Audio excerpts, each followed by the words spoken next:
For almost a decade on my TV show Interview with Ed, I've been interviewing extra-dimensional beings and consciousnesses from a number of different realms.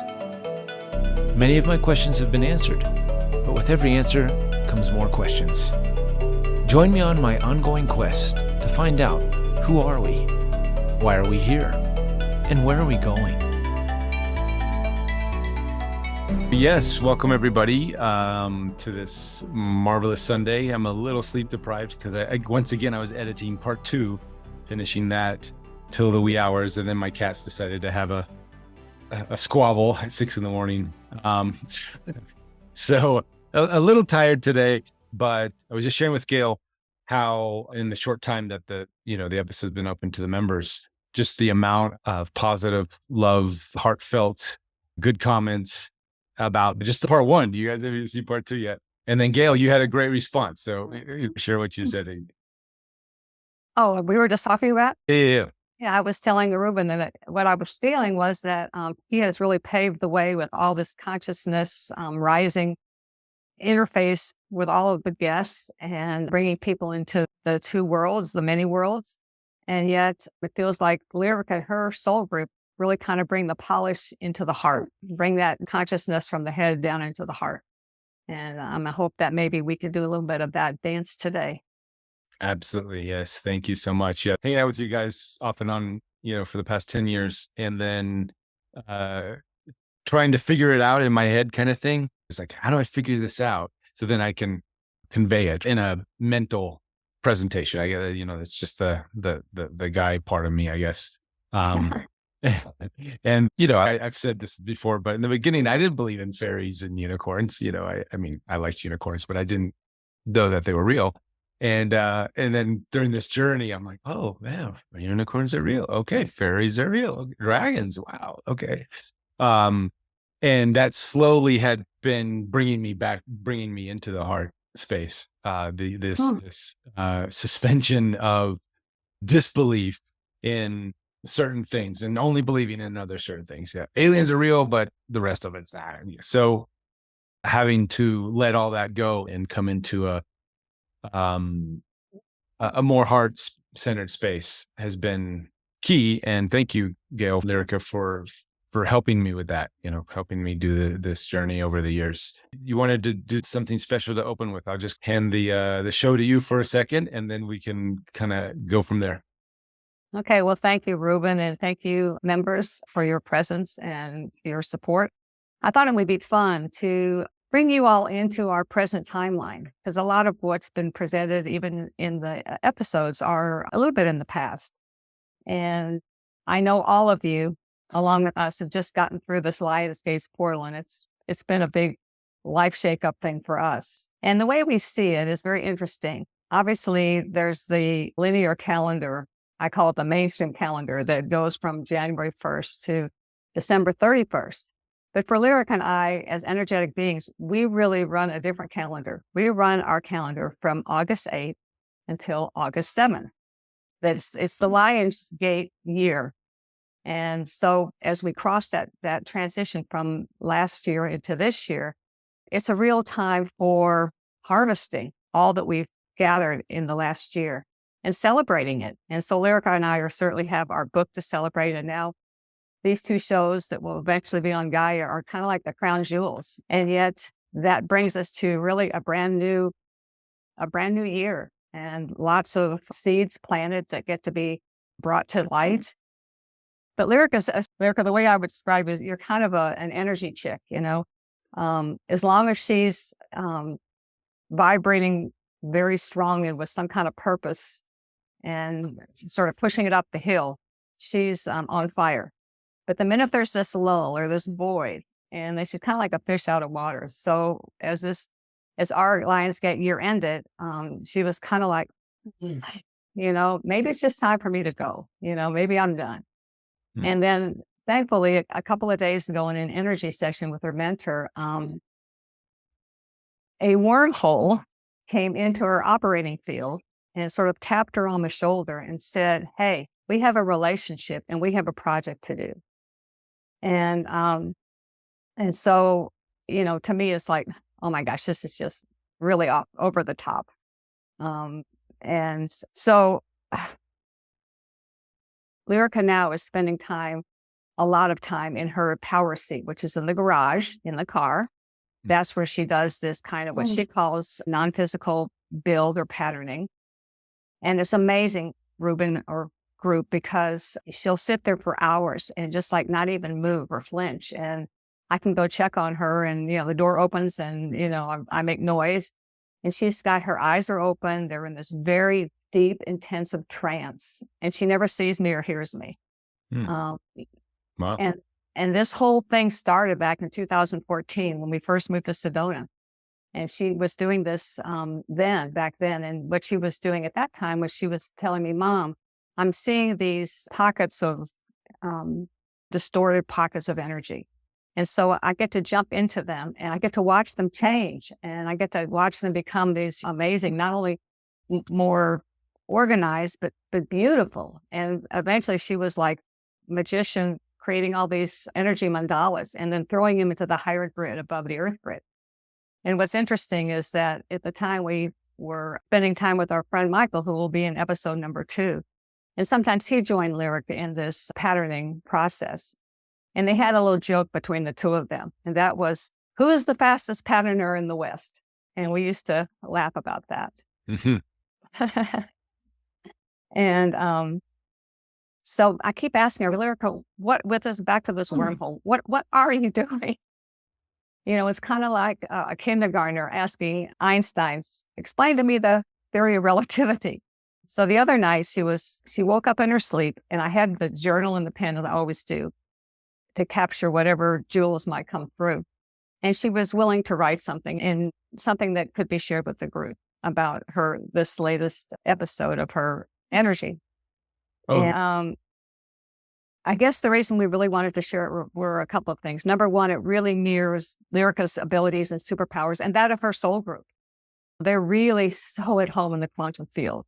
They're quantum field mechanics, engineers, alchemists, magicians.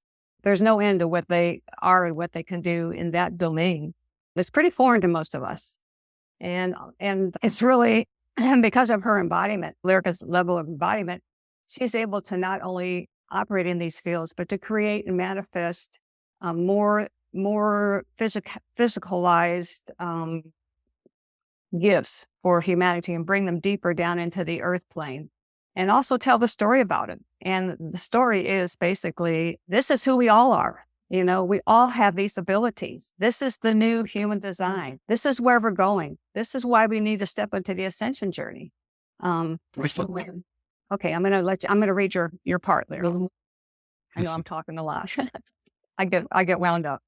It's good stuff. I mean, and it's a lot to take in. I'm like you, Gayle, trying to figure it out, trying to have these quantum physicists to explain it to a stunt guy. So I'm trying to figure it all out. And you're doing a great job. And we're both trying to tell this story and figure this out as we go here. So it's awesome. So anyway, it's not very long, but we're just going to share it and then open it up to anybody that wants to ask questions or make comments. We'd love to have that interface. So she began in this new Lion Gate year. I received a terrific fun box call.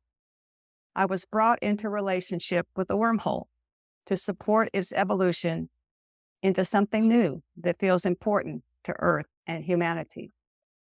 In my most expanded vastness, I know and feel this wormhole as a transit zone, yet for what purpose, I do not know. I have been tapped to support this development to reach its full potential. Yeah. And she says, why me? I'm a builder of non-physical structures, working with energy patterns that inform new creation. This ability is demonstrated in more detail in our new book in a chapter called Etheric Build. This process operates under my soul's direction that I constantly hold, sometimes for hours at a time. My soul is sourcing and directing the energetics of this build's outcome, even though I don't know what this wormhole truly is and will become. What I do know is that I am touching a light vastness where no human form or consciousness has been before. I'm not able to describe the astounding way that pure essence evolves from no form into more organized non-physical formations, because it is so vast in its totality of light expression. But I love every minute that I am realized in my abilities and role as a builder of a new order of higher light creation. And this really brings it into really present time. Yesterday, I visited Sedona, my beloved horse. And Mom was telling Adele about how my new timeline moved me into a wormhole, divinely sourced project. After that visit, suddenly I had a new team working with me. Jordy, one of my soul group beloveds, showed up. She was one of our team of 4 who worked on the etheric build project that I describe in our new book. Jordy is now decoding the source light design that I am holding to help facilitate the unfolding sequences of new creation. Sedona, my horse friend, is now helping to ground and stabilize each one of us in this entire process of new light creation. Wow, that's she actually brought me to some visions I've been having the past couple of days about frequency to form. How does frequency become form? I was sort of having some visions of I don't know. It was just a weird vision that I had, and I'm like, interesting. Okay, it just came back in as she's describing this new form. And anyways, going off on tangents. Since we have Michael here, who is in the show, and I think Susie Miller is also on the call, I'd love to introduce you guys. There's Michael. Perfect. Susie, do you want to unmute? I didn't anticipate speaking, but I'm glad to see you. Well, I just wanted to give a little background. So episode 2, which Michael shows up and we talk about the pyramid, what a huge contribution to Lyrica's journey since I've known you, Gayle. And then Susie as well. I know about Lyrica in a sense from Susie. You guys are all key components here, and there's many others. My special thanks credits on episode 2 just go, it's a long list. So just really quick, maybe a quick introduction and how you know Gayle and Lyrica, and if anything else you want to add. Let's start with Michael. Oh, I think you're muted. Apparently, you have to turn your microphone on. You're such a wizard. I didn't know you had to do the manual things. I know. Sometimes these days, you just, the little things slip by. Hi, Reuben. Good to be here. And hello, Gayle Lyrica. And I was excited to hear your report here about the Lionsgate, because we spoke about a week ago, and I was curious to touch in with you and see if things had shifted at all this week, and apparently they have. And it's been a really potent last Lionsgate portal. So that's pretty exciting to hear. Other than that, the vote's still out on who's the fastest patterner in the West, but not really, because I'm out in Indiana now. So Lyrica, it's all you. You are the fastest patterner in the West. And we'll pick up that debate again next time I'm out in Sedona. And the only thing what I would kind of came to mind as you were actually sharing is that, and for those who aren't really quite aware of how we talk about these energies and how they're downstep through the various different dimensions to come into physical form, there's a part of it where when you're tuning into a specific plane or frequency where you may get certain visuals, geometries, etc. And that, let's say those are presented from, I want to say, outside oneself, or it's not something that one's conjured up. But then all of us are gifted with something. Everybody has one.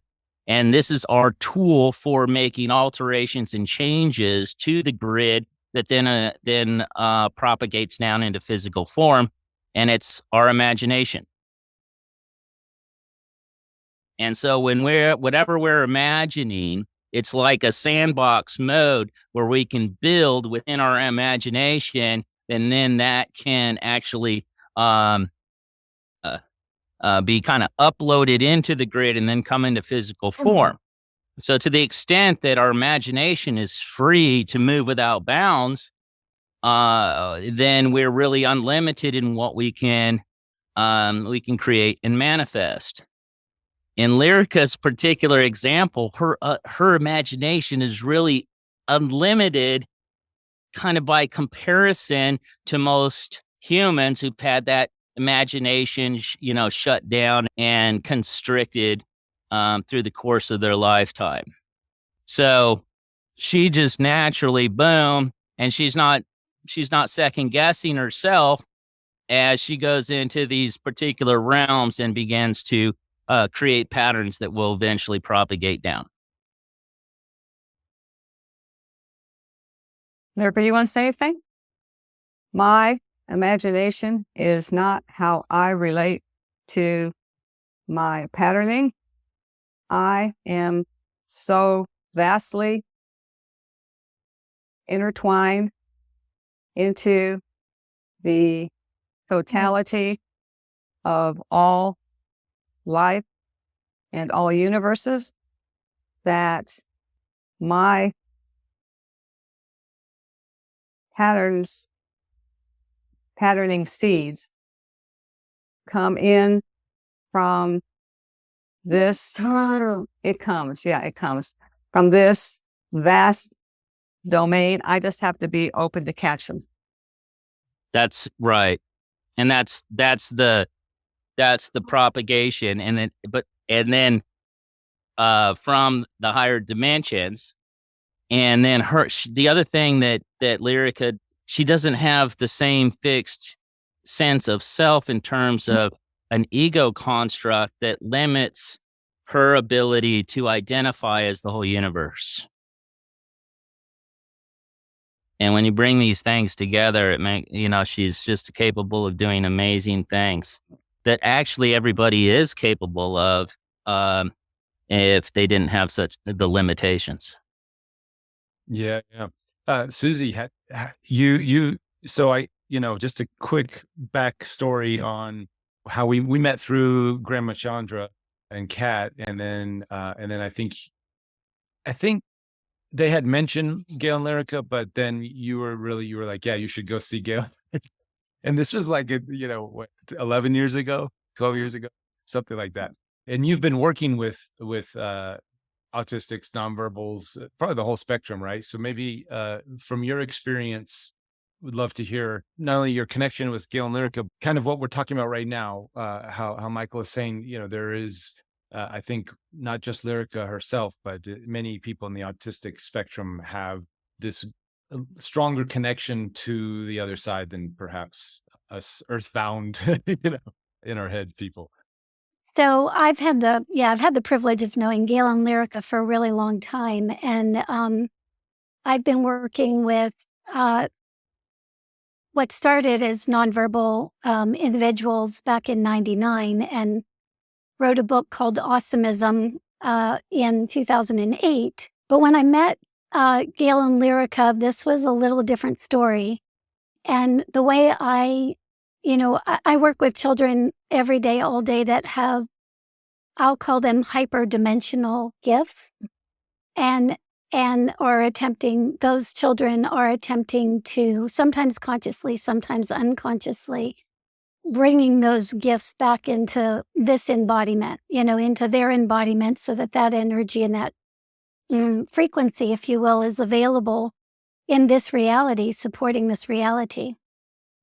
Lyrica is, in my estimation, is kind of a gift all of her own, because she's really been, I'll say, setting the stage for this to happen in a faster way, in a more global way.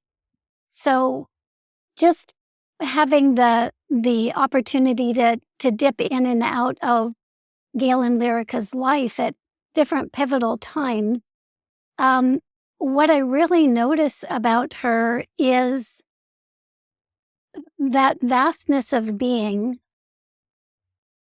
has been attempting and has now succeeded in becoming embodied over probably her whole lifetime. But definitely within the time frame that I've known them, I've watched them, be very purposeful and very conscious about this. And what we have to understand is that any one individual who is fully embodied here with the kind of frequency that Lyrica has access to, that impacts humanity as a whole. That impacts. I did a lot of work. I've done a lot of work with different physicists over my time working with this population. And I remember Dr. Tiller used to always say, he was a physicist from Stanford. He used to always say, one individual that literally embodies their totality impacts like hundreds of thousands of people. I mean, it's a huge gift that Lyrica has been just by going through the process that she's been going through. And I really want to say to Gayle too, I work with families all day, every day. And the amount of dedication that it takes to really, number one, see your child beyond the physical realm, and then be willing to see them in or their potentials within all of these other realms. That in and of itself is that's a tremendous soul. So you guys know I love you very much, and yeah, We love you too, Susie. Yeah, that's what I have to say. Yeah, thank you, Susie. So yeah, that one thing as I was editing the project, going back to the old footage, and I've, like you probably, Susie, I've dipped in and out of Gayle Lyrica's lives over the years, and haven't been there, but just little specks of the time, and the amount of care and patience and open-heartedness, and like, if you just come in for a quick interview, you don't really realize it, or even it doesn't. I don't think we can put it into our normal human lives. People like yourself and Michael and Gail and others who, having the open-hearted and the understanding how that vibrationally is shifting the planet and shifting the individuals. Can I add just one thing, Yeah, Reuben? yeah. I want to say is that, I think Lyrica has been an example to me, and I know to many others. Gayle and Lyrica both have. And this, when any one of us kind of follows our path, whatever unique path that is, I mean, it makes a difference. And I think that they're just a beautiful example of that, not just for the NVA, population, but for the population. It's like we just follow what we're graced to do in this world, and just do it to the best of our ability. And they've done that in spades. So, Yeah. Like, I think something that came up a lot during overall with the show, and especially with Gayle and Lyrica, is this idea that society has to hamper down or put everybody in a box, right? And I think that was in the last part of episode 2.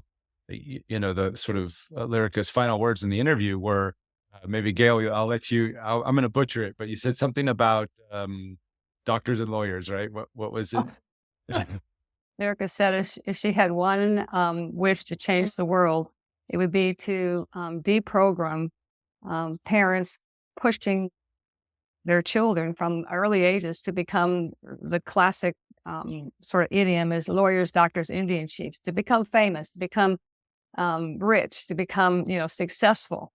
And, Lyrica says, hey, that's a dead end street. But but once they sort of follow that, those that can or will wake up, will sort of, their feet will find it a higher road to walk at some point.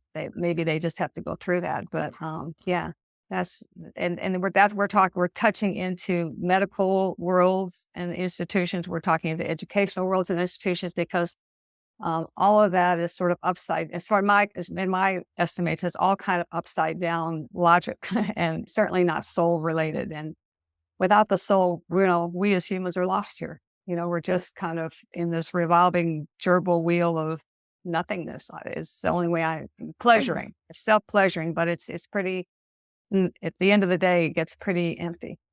How I saw it was, the nonverbals and just the autistic collective in general, maybe they don't feel the pressure from the parents as much to conform to this or that because of just who they are. So I think that goes into what Susie's sort of saying is, from another perspective, helps just gridding the planet in this awesome energy of no BS, right? Reuben, Lyrica wants to piggyback when you have a break there. Yeah. Please go ahead. I would describe it as we are lightly incarnated, so we are totally soul connected. And by the way, this is shorthand typing in telepathy. We are totally soul connected. And I have to say,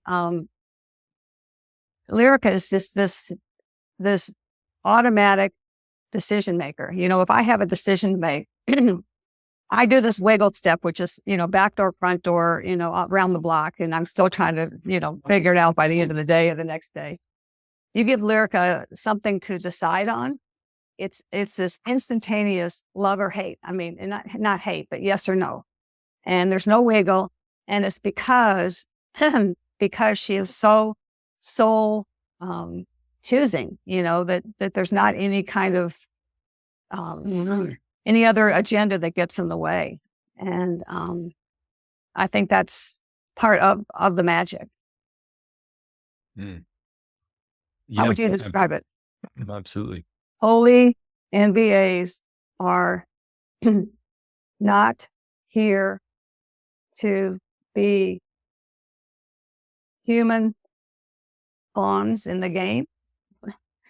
They are here to bring the game into a higher reality where it belongs. Awesome. This journey again over the years has blown my mind. I'm just seeing the synchronicities. So we see in episode 2, we had these other nonverbal autistics that you've been working with, Gayle, you and Lyrica, have been working with off and on over the years. And the synchronicities was when I was out there filming you guys. I think that was 2015. And you guys were doing that work together. But what was so cool was Roxanne, who's been on the show, is good friends with Connie. And when Roxanne's talking about, I think she's talking about the Hummer that she received filled with gas in our interview. At that time, I had no correlation that these things were connected, that was Connie, who is the Connie that you've been working with, Daniel. If I got that right, I think that was a synchronicity. We just found out that Haruko, who made a guest spot in my last episode and with Lowell's interview and her artwork, that you guys have worked with her when she was back in Sedona. This world, it's interconnected in ways that I would have never imagined. I just wanted to throw out the synchronicities, and I guess like vibrations attract, right? Gayle, how do you and Lyrica feel about maybe taking some questions? Because I'm sure that there's a lot to cover. And Roxanne, you there? I just want to add in the synchronicity is like after our interview and I was going about my now, I fell in love with an autistic man. Oh my God. Yeah. So we've been dating since 2000 and we moved in together February 2016. And we've been together since. And, when she had said that, NVAs, we don't have the fear that how you perceive the idea of choice, it's either hot or cold, yes or no. The first thing I discovered about Tommy, helping me rip apart my own belief systems, was the inability to lie. Mm. Phenomenal. The absolute 100% inability to lie. There's no value. It's like, there's a cliff. I can jump off of it, but I won't. He is aware of lying, but he just never would value that as a choice, which was just amazing. And of course, his absolute unrelentless or relentless, unyielding ability to let me to be myself, just a complete unconditional sounding board, so I can bounce off and see my own stuff. So I just wanted to add that in there. That you're right, the synchronicities are, we call them synchronicities, but if you look at it in a bigger scope, it's the attraction of vibration in it. And one thing I know about reality, vibration doesn't fail. It might fail up here, but it doesn't fail here. Exactly. Anyways, thanks for letting me take that. Yeah. Thank you. Thank you. Thank you for Great. popping in. And I sort of asked, a lot of you guys to come in today for this reason, because there's so many dots to connect, and it was really hard in the interview. In fact, we did, over the years, we've done several interviews. We reconnected after a lull, and then we did an interview in a hotel. And then I just realized, okay, we need to start from scratch. My understanding of the stories has evolved. So it's amazing, the connections. It's amazing the story that's sort of unfolded itself. And I'm so happy to hear Lyrica seems to have some new, what do you call it? The juju to continue to keep the story going. She's got another timeline to dance on. So she's here. She's here. And Yeah. those of you who are on the call, when Phoenix, who did the voice for Lyrica, was our guest, and she channeled this amazing information for Lyrica. Maybe most of you probably didn't know how significant that was, but I'm like sitting here like, oh my God, this is like the story is happening in real time. And, Gayle and I chatted a little bit about that afterwards, and we weren't quite sure how to sit with that. And then it sounds like this more recent download, so to say, starting to solidify a little bit, right? Gayle, how do you see it moving forward? How do you see it sort of coming into the next mission, so to say?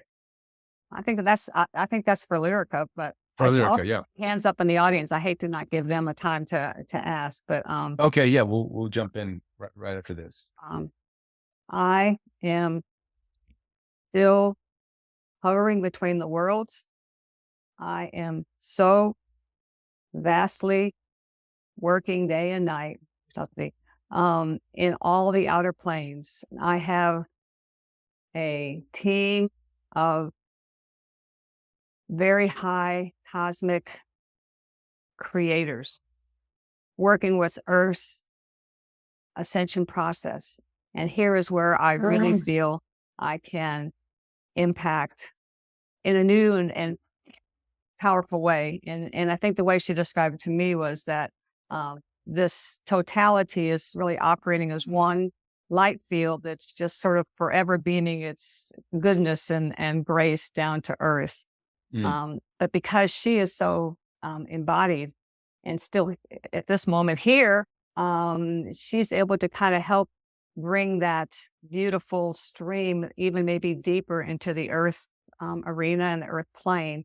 But that's her other fun box that she's forever involved in and keeps her energized and excited and makes life interesting. And it used to be just at night she would do this, but now she's doing it night and day. And she could be doing her most difficult hike out at Erie and still be up there doing all that just as vibrantly as she does at night, which, confounds the human part of us, I think. Just to really quick, so this topic of embodied, and I'm still, it's sort of like going over my head still a little bit. Susie had mentioned it as well. Can you share with us this idea? Lyrica is definitely more present here and less distractions, and she's able to do much more physically. Is that what is the embodiment, or is that just a part of it? Can you explain what is the embodiment process and how does that work? Simply, it's the sort of outcome of my ascension process, unifying the totality of my non-physical essence into the totality of my physical earth body so that it operates as a seamless cosmic earth universal generator. And the cosmic informs the earth, which means it's going to be very source connected, empowered, directed. And that allows all this creation she talks about to be more physicalized here on planet Earth. And really, the old ascension story used to be, hey, Jesus died and ascended. Well, now because of all the light on the planet, what happens now? Everyone can do their ascension process while still in their body and still alive, still living. And that's a big part of the story of our book too. Right. And it matches up with what many of the channelers and extra dimensional beings coming through have been saying is we're going through this massive upgrade on planet Earth here. And it's almost like the nonverbals are the frontline troopers going in to make the connections and bring them down here. And I think what's also, just a real quick, and I think we really need to give people time to say something. Okay. But part of that unification is demonstrated actually, some of these younger kids coming in that are still on this spectrum, they come in with this ability they call hyperlexic, where, we have to go to school. And I remember my days, Dick and Jane and Sally and all the stuff we had to go through to learn how to read or do math and all that. Well, they come in and they're really able to kind of read whatever. And even these typers that learn how to type, but they haven't really been to school like, the rest of us have. It's because they're so connected to the vastness that they can tap into the Akashic records. They can tap into the quantum field. So whatever they don't know or need to know, it just, particularly in the moment, if it's aligned with their purpose and what they're doing, it just becomes part of them. They don't have to, go through this laborious step-by-step process of trying to gain skills and abilities. They just have them all. And even the ones they don't have, if they need them, they just go in the quantum field and God's source universe just, sends everything else that they need to complete whatever they're needing to do. Does that make sense? Yeah, totally. And I mean, especially when you take the collective body of information that's being put through the show. That's why I thought Lyrica's story was so important. The nonverbal autistics, the story is a big part of this collective story that's being told through, the extra dimensionals and the ETs and all of it. Absolutely makes sense. And also what a testimony showing us that we just have a few tweaks to make as a human race and collective before we, as the non-nonverbals, can connect in this way and sort of have this access to this information as needed, right? So they have the access because they're not bogged down by the what was the Dick of Jane and Harry and all those other things that the programming we've been through. So, and they're typing on the board. They're getting this galactic information, in a sense, channeling in real time all the time. And it just shows that, with the small adjustments, us programmed ones will be able to make the shifts to get this information in. So, am I disseminating that correctly? Yeah, and I think the last thing you're going to put a muzzle on me, but I'm just excited and charged up. We got time. But just think how much they must love us, because here they are as masters in the universe, right? They're top of the food chain up there, and all of a sudden they get a tap from source that says, "Hey, Earth needs you. You want to go down? You're being called to Earth." And they go, "Sure, that I'd like to, go help." They say, "But catch 22, you have to go down without a speaking voice and in a body that doesn't work." And that is, and yet they love us so much that they agreed to do that, even though and many of them are kind of not persecuted, but really mistreated. So they have a really tough road to go. And I have to give credit to Lyrica and her age soul group, Mhm. because they were the first waivers. They came in Yep. when the energy was really dense. Yeah. And they've had to really hold the line to let these younger ones come in a little bit more organized, and all of humanity come in a little bit more cosmically organized. It's so fascinating how that, you said the first waivers, and that's, I think many can recognize that term from Dolores Cannon and her work with QHHT regressions, and how we have different waves and densities, and we're moving through it. And it's just fascinating how all the stories sort of merge into this greater collective story. And it, to me, it all makes sense. I see it all fitting together like a glove. um but okay, now we could get to Cynthia's question. So lovely to be here with you guys. I cried so much watching the episode with you guys last night. It was absolutely amazing. Thank you. Um, I was hopping in because, for me, what really started even before I was aware that my spiritual journey was beginning, it started with my mental health journey and my diagnosis late in life as being autistic. And when I got that diagnosis and I got that confirmation, that was when I was able to turn back in on that trust on myself, and just trusting that who I am and who I've been and what I've been doing has always been right. And I've always known that. You grow up with those layers of like what we were talking about, the programming. They strip that away, they pull that away. And just piggybacking off the things you were talking about how, being able to just have access to what you need to, like writing for me, that one I could always do. I was writing all kinds of things when I was a child at a level of language that, you know, my parents didn't understand and things like that. And a lot of those went away for a few years, during, I guess I would call the densest parts of my life. And it just the synchronicity of all of this. I mean, even when I joined this group, Yeah. and we watched the first video that you guys had done of this group, and you talked about Lyrica's video and about autism, and it's just so big, and I've cried so much, and I know I'm supposed to be here, and I'm so happy, and just thank you all.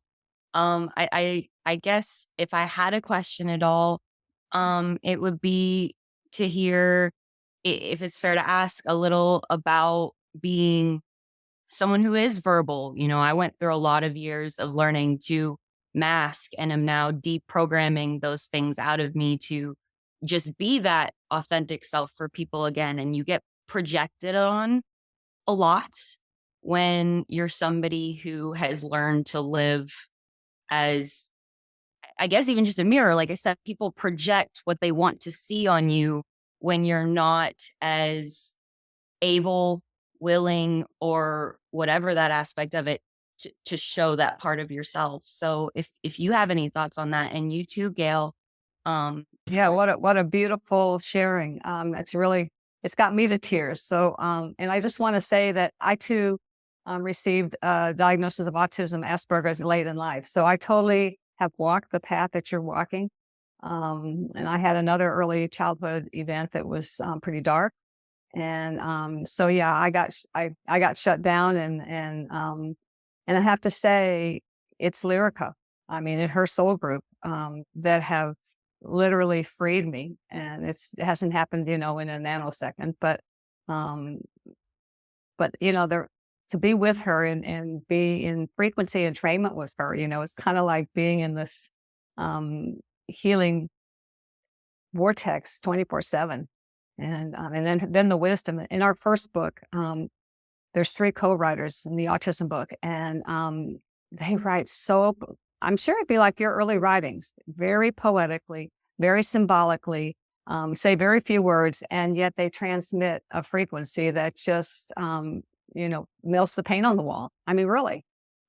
So it, uh, those are the things that when we can open our hearts, like you have obviously done, and live by the heart, which is the only radar that works for us. And just go forth. And it looks like you're right on track. Thank you for being who you are. Thank you so much. The only thing that I would like to piggyback on what you were just saying, it kind of came to me is that, we were talking about just being, just being ourselves does so much. And that idea of let's not worrying about being doctors and lawyers and things like that. And I feel so strongly like just even the joy that I have in this moment that I'm here and I know I'm supposed to be here. It's not my job. It's not my career. It's not some kind of thing I'm trying to do. And it's like those moments that we have are so powerful if we peel back the layers of everything that we've been taught we were supposed to be. Like when you peel back those layers, you let these moments that from the outside look so small just be so big for you. And I appreciate that so much about this whole experience with all of you. Well, I have to say, probably walking a very parallel life to you. When Lyrica was born at age 30, that's when my void was kind of filled, at least became very busy.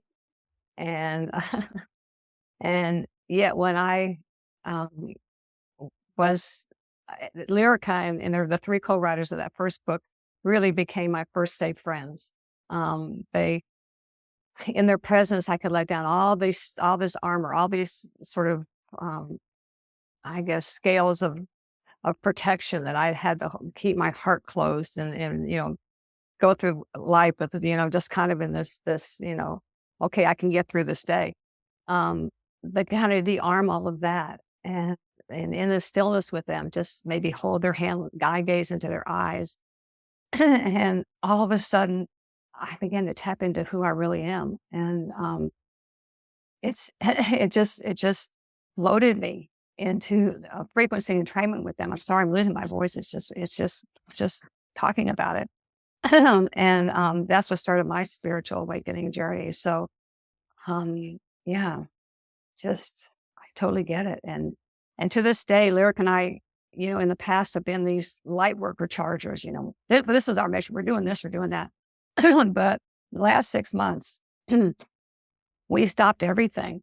And all we have done is like meditate 4 hours a day and just exude the love that we are and to have fun and play and just be that human on earth in the highest vibratory way above 3D that we can be and forget the outer world in terms of defining us and really coming from that space that humans truly are. And now we realize that's enough. In fact, maybe that's the best of all. Just be that. And that's what you're doing. Yes, thank you. That's Absolutely. very in resonant. Absolutely. Cool. Yep. What a world we're moving into where we can actually be ourselves. That's going to be so cool. I'm going to go get Lyrica, see if I can get Lyrica back. The computer interface kind of thing, even though we have no Wi-Fi here, this house was completely depulged from any Wi-Fi and it's totally, it's been totally radionic paint, all kinds of stuff, but still sitting here very long. Sure. She gets that buzz, and so she's kind of out. I guess detoxing, but I'll see if I can get her back while you're. Yeah. Go ahead. Go get her. We'll hold the I fort have to down. unplug my microphone, or I'm gonna. Yeah. The whole computer with me. Don't take the computer with you. All right. Let me go back here. All right. So let's just kind of keep an eye on Gayle. So, Cara, I'll chime you in here. And Yeah. another synchronicity. So I know, Cara, through Michael, who I reached out to, I had just finished sort of the latest interview with Gayle and Lyrica, and we were wanting to reconnect with Michael again and get some more testimony. And you guys drove all the way up from where again? You're close to Indiana. In Indiana, right? Yeah, we're in Indiana. Oh, you are in Indiana. Okay. And Yeah, is about 2 hours away from where you were, I think. few hours. Yeah, we were there filming Bill in the Skull, and we got Michael's testimony, and you got to sit with the skull. So you're kind of on the sidelines of this story a little bit. Yes. I I'll was let you. there. Very blessed to get to be there for Michael's interview. All right. Well, Gayle and Lyrica are back. Yeah. Hello. It's so great to see you both. Thank you. I very much enjoyed the part 1. I was able to watch that yesterday, so it was really, really beautiful. And I'm looking forward to reconnecting with you both at some point. We were in discussion earlier this year, and we actually recorded an interview as well for my podcast. And then we decided we were going to redo it with Michael as well. We were going to redo it, and we need to go. And then that fell through. I take responsibility for that. So we will get that going again, because I'm so excited to do that again. But in our interactions, when we were kind of preparing for all of that, I know that I personally kind of felt one night after our connection that I was like, something multidimensional was happening with Lyrica, kind of with me, like in a higher plane that I could kind of just barely access, like that something was going on, but I had no details, but I just kind of sensed her presence, which was really, really amazing. And it makes me want to open the conversation that perhaps you and Michael, where'd you go, Michael? There you are. I know that you talked about the potentiality for NVAs to interact with, not even interacting, but the support or the overlighting of common society. So one of the things I think that, Michael, you've talked about is like, you have this dream that every corporation would be overlit by, an NVA or more. And that this could be, a way to tap into that consciousness and let it be like a practical way that we're working between NVAs and common people.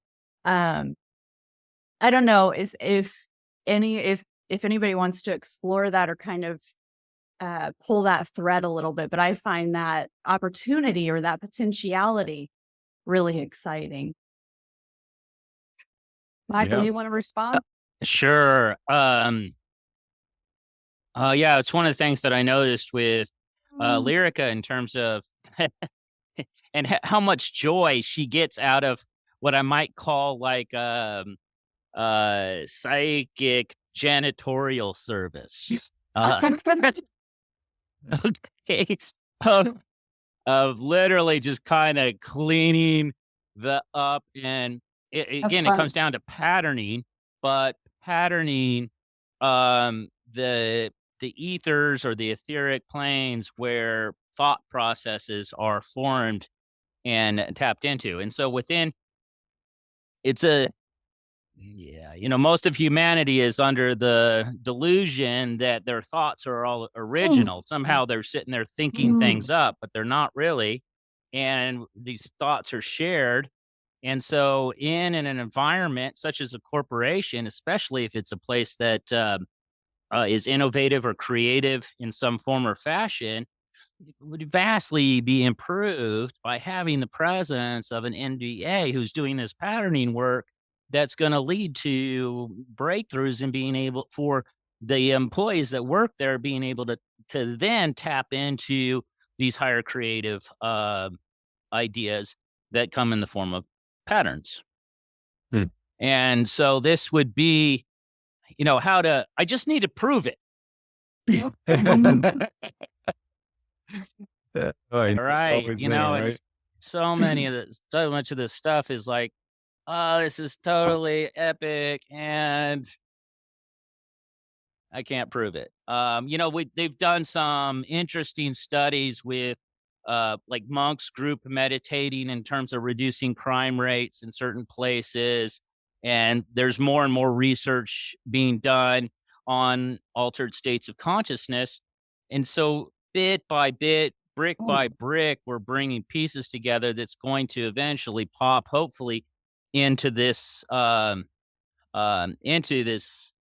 next chapter where this is a real possibility that NVAs could find themselves being employed all over the world in all kinds of institutions and organizations, and then adding their consciousness to those group organizational consciousness. That would be really exciting. Wow. Lyrica, what do you have to say about that? I adore Michael's idea. And why haven't we done it yet? And we were talking about doing some collaboration in this work. So maybe in the future.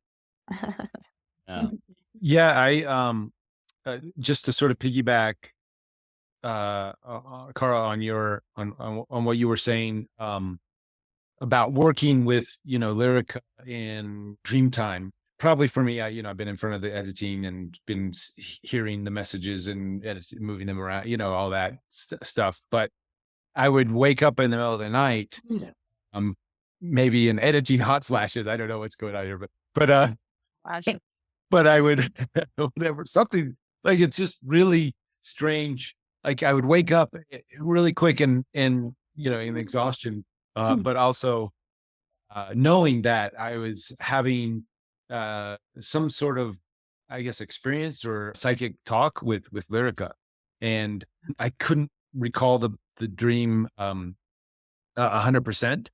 I sort of shared with Gayle, I was like, I think Lyrica's like helping guide some of this, because I keep having dreams where I know she's there. So there's definitely that going on, for me and editing these episodes. And Gayle and she's been very open with her time, and we've catch ball back and forth and like, oh, how about this and this? And she's, we've been kind of editing this together. And Lyrica too, giving her input. Yeah, don't like that. No, let's do this. So it's been a nice collaboration that I don't always get with all the episodes. And then also receiving it, however it's getting received in the Dreamtime experience. Reuben, it's kind of interesting that a lot of times after people read one or the other books, I'll get a message back, that Lyrica did visit them in Dreamtime. And of course, some of them have some pretty specific experiences.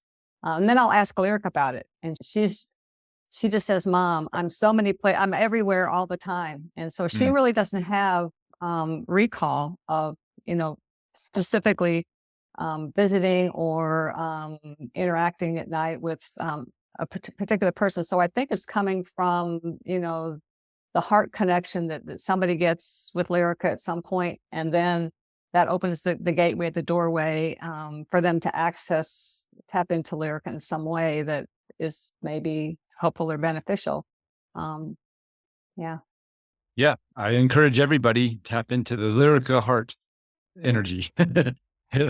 So maybe soon we'll have nonverbal corporate what do you call it, advisors. Kim, would you like to hop in for a quick question? Sure. Can you guys hear me okay? Yep. Okay. Hi, Lyrica. I just wanted to say how inspiring your work is and just your experiences are. And I've been vibrating. My whole body's been vibrating since I saw the episode yesterday, the first episode. And I even texted Reuben, and I was just like, oh my gosh, this was so amazing. So when Lyrica describes her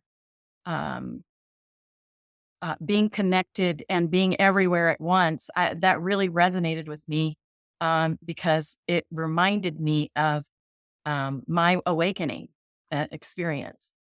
And I got a hit before I came on to open up the Zoom today. And the hit was that our DNA is a wormhole. Wow. And I actually, it's been in my head for quite some time. I read it in a book called The Gene Keys. And when I read that sentence, my whole body began to vibrate. And it's so when Lyrica was talking about her experiences and how she goes and she travels and she's everywhere, she can be everywhere anytime. And so clearly that is the quantum field of all possibilities. She's in that 0 point field. At any rate, I am asking because we live in such 3D and we want to make sense of everything. And I'm still trying to make sense of that experience. But in terms of ascension, what are some steps that we, as clearly we go back and forth from 3D into 5D, but what are some great steps that we can take that that can take us to that experience again? What are some ascension steps that she can recommend, tools that we can sort of take on? She's saying for us, it's strongly grounded in our meditation practices. That's where we really together go into kind of the oneness zone, and I have to say when we meditate like maybe 2 hours in the morning, and it's a very physical as well as heart kind of stillness kind of oneness kind of experience, and and when we come out of it, it's like it's like we're in a totally different space, and we just at that point we just sort of flow through our day. We say butterfly to the flower day, where we just kind of don't have an agenda list, and we just go to the next flower to see what's next. And I don't know if that's helpful or not. It actually is. When I had my awakening, I was in a meditation when it happened. So that's just, you're validating what I probably already know. We have another practice. You want to talk about the other practice we do in the morning? You know how people get up, and I think it's a very sacred practice, get up and watch the sunrise.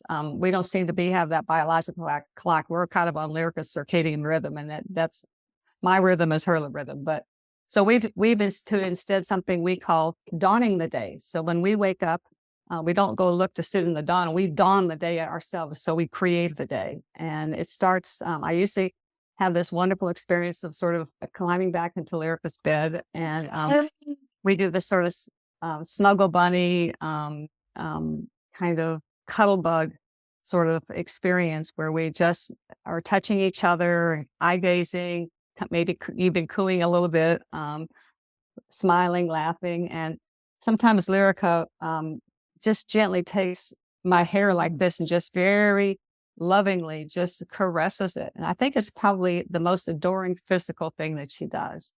And but we're in that sort of cocoon state, for 20, 30 minutes. And sometimes we just even go to sleep and have another nap together. And but when we come out of that, again, it's like coming out of the meditation. We're in this love bubble and this vibratory higher frequency state. And it colors our entire day from there. And I don't know if that's interesting, but that's part of our life, a glimpse into our life. Thank you very much. Yeah, thank you. Thanks, Kim. Vegan Dust, you want to hop in for a question? Hi, Lyrica. I have a question for you about emotions, about sadness. I have these intense waves.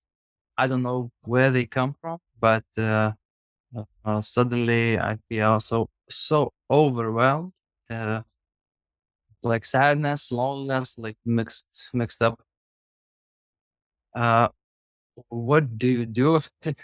To not to be afraid to be in this body at these times. What are the best practices to cope with that?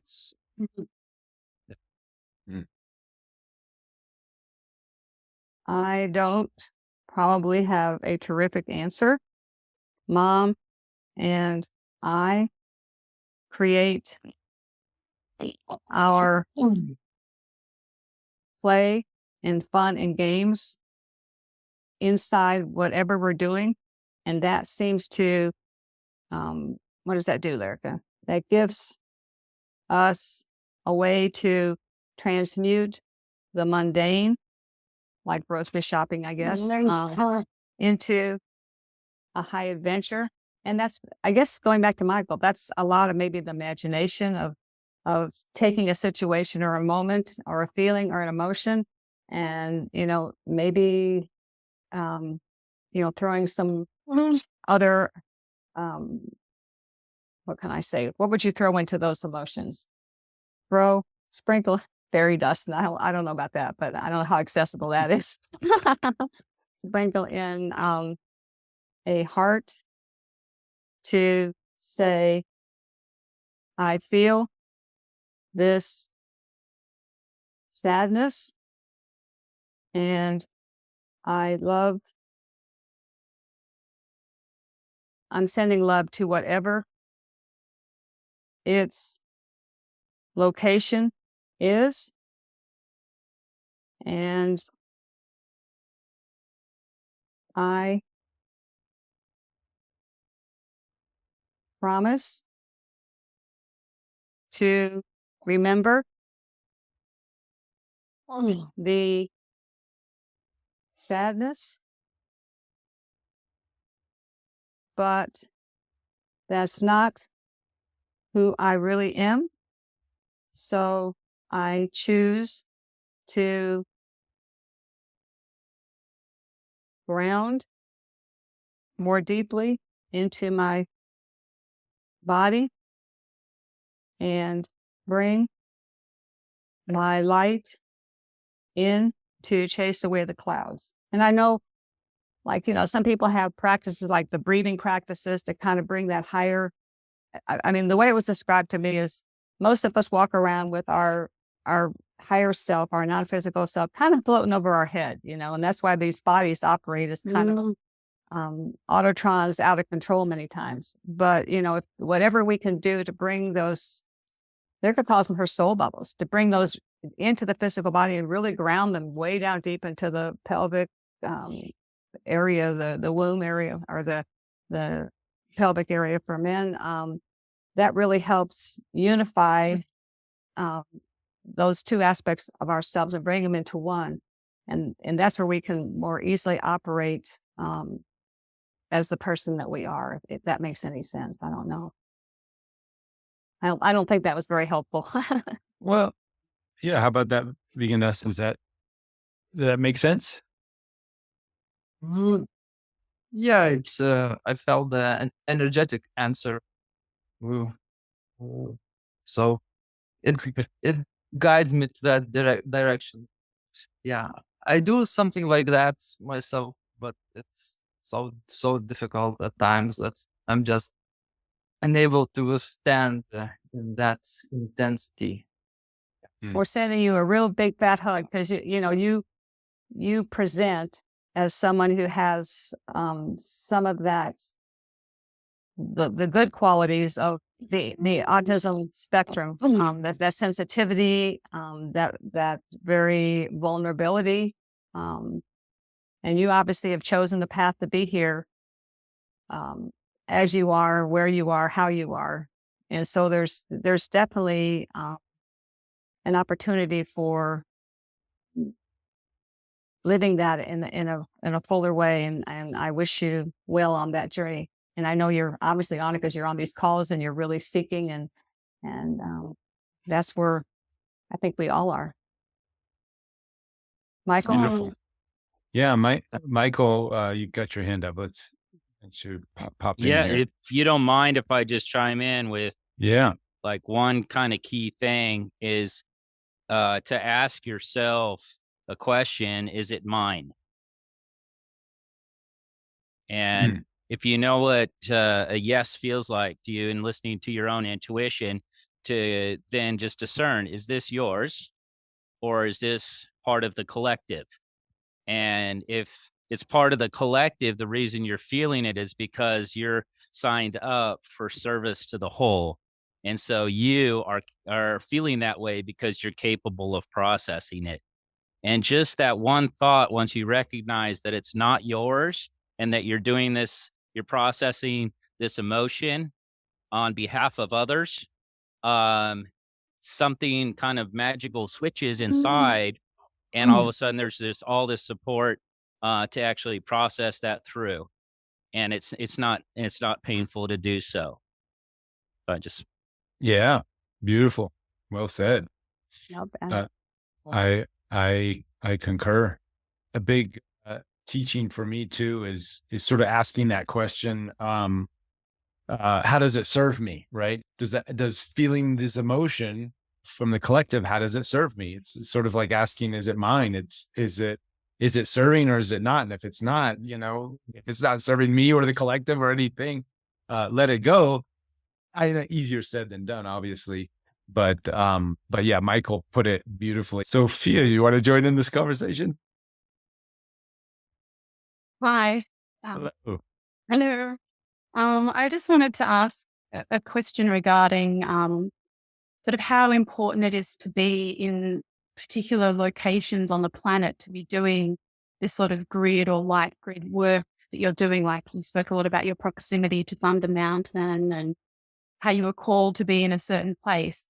How, limiting or enhancing can it be to be in a certain place in the planet to do this sort of patterning and grid work? How important is it, or can we do it remotely? Lyrica saying, great question. I have lots of experience with that. Sedona is my territory of great freedom and power.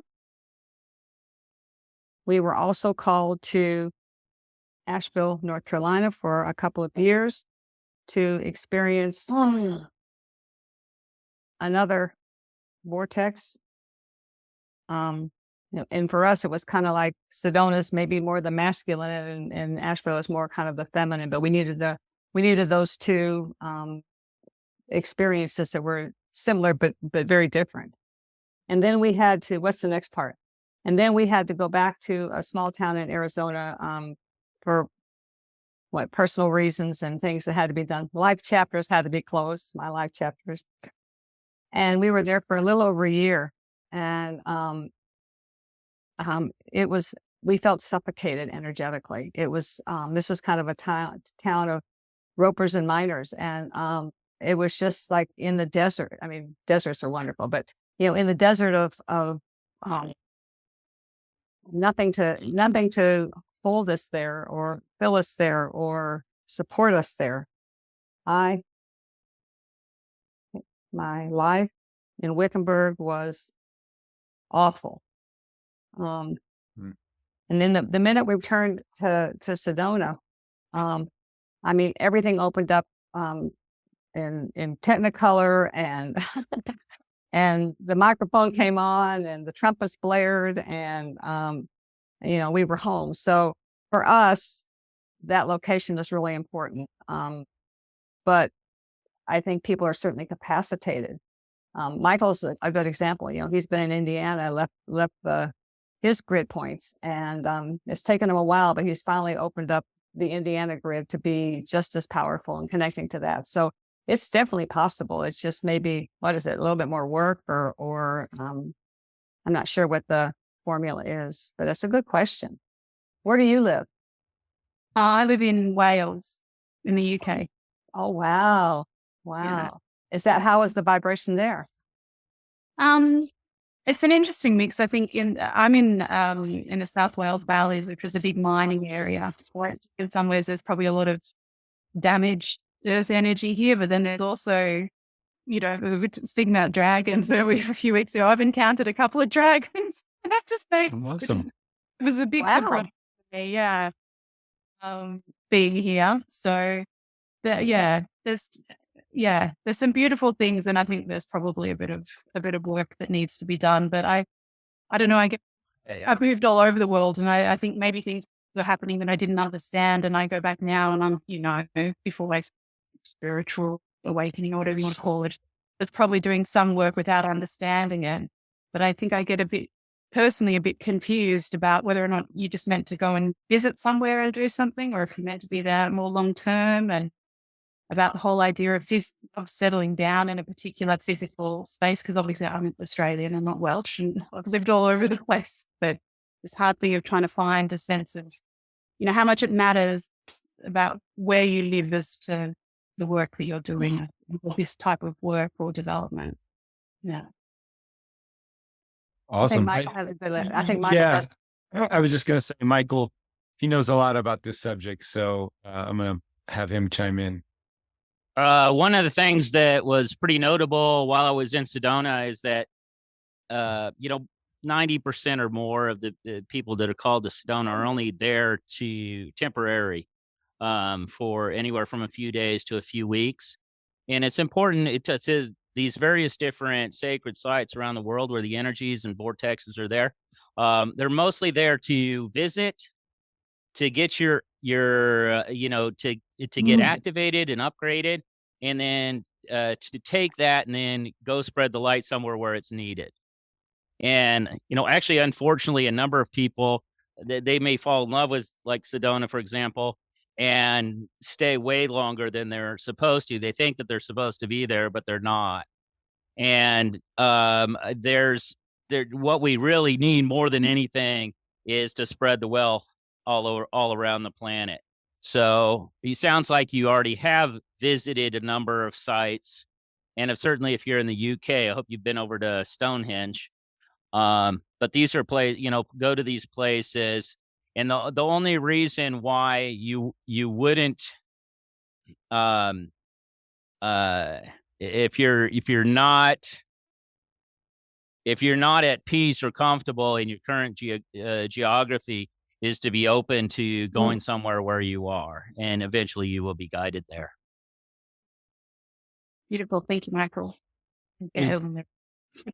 It's really been fascinating to see the evolution of the show, and especially in season 3, we have Ron that does the grid work, the work that we're doing with the crystal skull, Bill taking it around and sort of taking it to these spots that he's feeling guided to, and it's just setting it there to do some kind of energetic something, and then and then the talking with Michael and how he him and Lyrica and Gayle, their journey to get the magic sand, I think is what you said, Michael, to create the pyramids. It's just, I've been coming across so many people. I know a guy, Rob, who sold his house and bought a Sprinter van and decked it out, and all he does is he drives around the United States, letting the crystals talk to him, and he picks up crystals that he's told to pick up, and then he moves them around and goes to different places, and then he'll just be driving on the street, and then his crystal will say, "Oh, I want to go there," so then he'll go and he'll move it over there. I mean, this is like, I'm like, you're not getting paid for this? And it's like, no, I just do it because I can, and I'm being guided. And there's these people that are being guided to do this transference of crystals and energy and sand, and however, it doesn't have to be a physical object either, but I think gridding the planet, it's a thing. Like, you could actually put it on the checklist of things that people do, and we're just now feeling safe enough perhaps to talk about it. I think people have been doing it a long time. We just haven't been able to have the dialogue around it. All right, well, let's Charmaine, hop in there. Yeah. Hey, I just wanted to respond to what the question Vikas had and the response of Michael and Lyrica, and just gratitude for that question and naming those pieces. And I really like what you said too, Michael, about like checking in, is that mine? And it feels like most of the people on the call here, are probably similar in the way that we're very sensitive to the world around us. And so there's so much energy moving. It can feel super intense at times. And it's nice to it feels good to spread the light, spread the love, but there's also this piece of holding that darkness. And for me, what I've noticed, and I'm especially grateful for this community too, right? It's like an opportunity to connect with others where just naming pieces sometimes spreads or lessens the intensity of that darkness and those dark feelings by sharing them. But oftentimes it feels like we're not supposed to share those pieces. We're only supposed to share the light. So I'm really grateful for that. And then what Gayle, what you had mentioned, or Lyrica, what you had mentioned about, coming back to the mundane, something that's been super effective for me is just recognizing that sometimes it feels like things are out of control. There's so much going on, so many energies. And so to create control in my world, I've been making ice. When things feel right out of control, I'll take water, put it in the ice cubes and put it in the freezer. And it just gives me, and then next day, I have ice cubes. And I just feel like, wow, I made that. I'm totally in control of making my ice, as long as my refrigerator and freezer is working. But it's often just these really subtle, small things that we can get, we can feel in control of. But yeah, I'm grateful for that being named. Just those senses of overwhelming sadness that I too have felt, being connected to the collective, and how important community is. So thanks to all of you who are here today and sharing, and thanks Reuben and for putting it all together. Yeah. Thank you. Thank you. Yeah, I think for me, the part of the sadness is there is a collective sadness, but for me, I've noticed a big part of the sadness is letting go of the old world, right? There's a lot of joys and good times that we've experienced individually from the paradigm that we've been born into and created in our families and struggles and all that stuff. And I feel a big part of the sadness is the knowing that it's not going to be the same, that we're, which is good because we're a lot of that heavy energy, we're not going to have to deal with that anymore. But there were a lot of good times that came. So I think maybe honoring the good times and things and just knowing that, okay, it's good. It's okay to let it go. It's going to come up in a new form, in a new way. And this is part of the process, the new world we're moving into. Has equally, if not greater, possibilities and opportunities and great things to come, and just new forms and new packages that we just don't know yet. We're still yet to discover. Mark, you have your hand up. Okay, you can hear me now? Yeah, we can hear you. Okay. Yeah, I'm on the road. My connection in and out. I've missed a lot of it, but it is resonating a lot. I believe that it's my understanding that a lot of the early people are like us or the way showers, that it is part of the things that we end up doing from collective consciousness and helping to clean up the energy. So we do end up cleaning up more than just our own. And me personally, I know that I've done a lot of work, like not into this current lifetime of processing negative energy, but like bunch of lifetime. And I also liked what was said about Asheville. My wife and I, we were called here a few years ago, and it does very much seem like don't have healthy. But so my question, and this may have been answered as a basic question, but I was curious if the nonverbal, I mean the regular artists, if they're very similar and they're also largely multidimensional, but maybe not as dimensional as the nonverbal artists. The difference between the ends of the spectrum is what she's saying, like the Asperger end versus the nonverbal end, is the level of incarnation chosen at birth. We are lightly incarnated to never, to never lose our connection to source. So we are multidimensional by nature and earth dwellers by, I guess, experience.